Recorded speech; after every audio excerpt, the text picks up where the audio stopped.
দেখো সানভি কিভাবে বই পড়ে। কিভাবে বই পড়ছিস মামা? বইয়ের উপর বসে? হ্যাঁ, কি পড়ছিস? হ্যাঁ, 1 2 পড়ছে। এমন ভাবে বইয়ের দিকে তাকিয়ে থাকে, মনে হয় কত কিছু বোঝে মেয়েটা। কি পড়ছিস টাকা?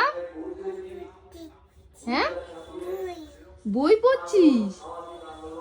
বই পড়ছো, দেখেছো কত ভালো মেয়ে, বইয়ের দিকে তাকিয়ে থাকে, কত কিছু বোঝে। ঠান্ডা লাগছে সানভি? হ্যাঁ, কি পড়ছিস তুই? বই পড়ছিস? পড়ো 1 2 পড়ো মা, পড়ো। বেলুন, কালকে আদ্রিক দাদার জন্মদিন ছিল, ওখান থেকে বেলুন নিয়ে এসছে। বেলুন বেলুন করছে। বই পড়ো 1 2 পড়ো বাবা, 1 2 পড়ো। পড়ো পড়ো, ভালো মেয়ে না তুমি, তাড়াতাড়ি পড়ো। ও